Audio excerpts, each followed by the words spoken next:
धमका मांग करके ऑर्डर कराया जा रहा है।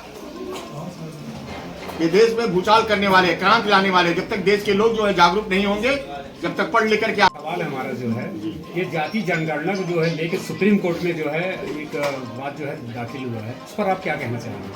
मैं पिछड़ा वर्ग आयोग में वाइस चेयरमैन था और पिछड़ा वर्ग आयोग में जो है सभी जातियों का मूल्यांकन होता है और यहाँ तक कि पिछड़ी जातियाँ जो पहले 87 जातियाँ थी, इसमें हिंदू और मुसलमान दोनों जातियाँ थी और इस समय जो है पिछड़े वर्ग में 90 जातियाँ उत्तर प्रदेश में हो गई, 97 जातियाँ। लेकिन ये एक रीट हुई है सुप्रीम कोर्ट में, जो जाति जनगणना हो रही है 1930 के बाद कोई जाति जनगणना इस देश में नहीं हुई और भारतीय जनता पार्टी की सरकार केंद्र में भी है, प्रदेश में भी। कहते हैं कि हमारी जो है दोनों जो है डबल इंजन की सरकार है, लेकिन डबल इंजन की सरकार जो है पिछड़ी जात के जो है लोगों का जनगणना नहीं करा दी है। जाति जनगणना 1930 के बाद आज तक हुई नहीं है, इसके कारण काफी नुकसान हो रहा है पिछड़ों का। जबकि जान लीजिए आपकी माननीय मुलायम सिंह जी इस देश के जो है महान नेता थे, उनके मृत्यु पे जो है समझ लीजिए पूरा देश रोया, अगड़े भी रोए, पिछड़े भी रोए, दलित भी रोए, शोषित भी रोए, वंचित भी, सभी लोग रोए। लेकिन वो देश के महान नेता, धरती पुत्र कहे जाते थे, लेकिन वास्तव में वो जमीनी स्तर पे जो है गरीबों का भला ख्याल करते थे। लेकिन आज ये स्थितियां ये आ गई हैं कि आरक्षण जो है 27% के आरक्षण में उत्तर प्रदेश में आप लोग जान लीजिए कि हायर एजुकेशन में जितने भी यूनिवर्सिटियां हैं जिसमें कोई भी प्रोफेसर जो है, असिस्टेंट प्रोफेसर, एक भी जो है व्यक्ति जो है बैकवर्ड का, चाहे मोहम्मदन हो चाहे हिंदू हो, कोई भी सिलेक्शन नहीं किया जा रहा। और कहते हैं खाली एक का अलग कर देते हैं कि ये अक्षम है, सक्षम लोगों को अक्षम बना दे रहे हैं। और इसके पहले ये व्यवस्था थी कि पीढ़ी जात के लोगों के अंदर जो मेरिट अच्छी होती थी, रिटर्न में मेरिट होती थी, इंटरव्यू में छाड़ देते हैं लोग। आज ये सुप्रीम कोर्ट में मुकदमा करके ये कहे 20 तारीख को हियरिंग है और एक सज्जन दाखिल किया है कि जाति जनगणना नहीं होनी चाहिए। क्यों नहीं होनी चाहिए भाई? पेड़ की जनगणना होती है, जमीन की जनगणना हो रही है और जानवरों की जनगणना हो रही है, सबकी जनगणना। तो आदमी की जनगणना में क्यों प्रॉब्लम हो रही है? और आज पूरे भारतवर्ष में संवैधानिक व्यवस्था में बाबा भीमराव अम्बेडकर ने जो ये व्यवस्था दिया था कि 22% शेड्यूल कास्ट का आरक्षण है और वही जब चुनाव होता है उसके 10 साल पे जो हर 10 साल पे 22% लोगों का ही जनगणना होती है और बैकवर्डों की कहीं जनगणना होती ही नहीं है। और हमारे राष्ट्रीय नेता, महबूब नेता माननीय अखिलेश यादव इस बात को चैलेंज करते हैं कि पूरे देश में जाति जनगणना हो जाए।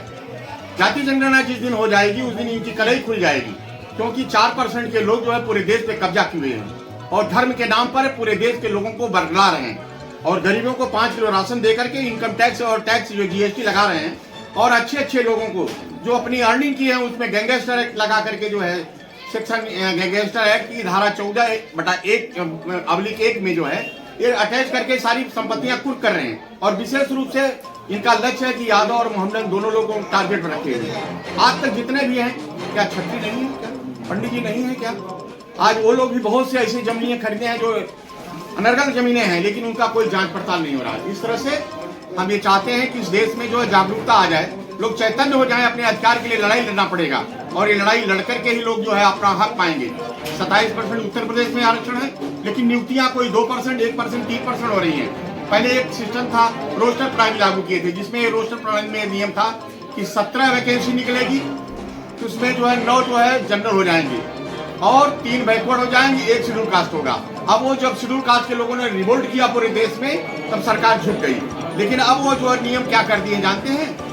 13 वैकेंसी से ज्यादा निकलवाई नहीं करेंगे, इस तरह सब जनरल भर देंगे। और यही जितनी भी यूनिवर्सिटियां पूरे उत्तर प्रदेश में है, कोई भी असिस्टेंट प्रोफेसर चाहे मोहम्मदन हो चाहे हिंदू है, कहते हैं हिंदूवाद की बात करते हैं। इस देश में क्या देश की आजादी में क्या मुसलमान काम नहीं दिया? मुसलमानों ने भी लड़ाई लड़के शहीद हुए हैं। हिंदू और मुसलमान दोनों के भाईचारे को जो है डिस्टर्ब करना चाहती है भारतीय जनता पार्टी। और रीट पे न्यायपालिका में भी कोई आरक्षण नहीं है। न्यायपालिका में कोलेजियम सिस्टम करके क्या है, अच्छे लोगों को इग्नोर किया जा रहा है। वो लोग जो है जज नहीं हो पा रहे हैं, जज वही लोग हैं ना भाई।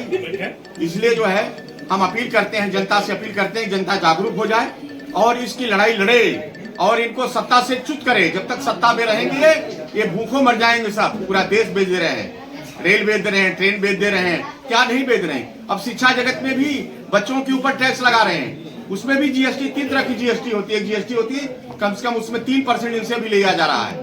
कोई बचा नहीं है जिससे GST न लेते हों। सर ये भ्रष्टाचार के खिलाफ अगर कोई आवाज उठा रहा है तो उसके खिलाफ जो है ये लोग मुकदमा लिख देते हैं। भाई जो भ्रष्टाचार के खिलाफ आवाज उठा रहा है उसको जो है गैंगस्टर लगा दे रहे हैं, सीबीआई जांच करा रहे हैं, ईडी लगा दे रहे हैं, इस तरह से हैरेस कर रहे हैं, ये एजेंसियों का दुरुपयोग कर रहे हैं। एजेंसियों का कहीं ना कहीं दुरुपयोग हो रहा है, 100% दुरुपयोग किया जा रहा है।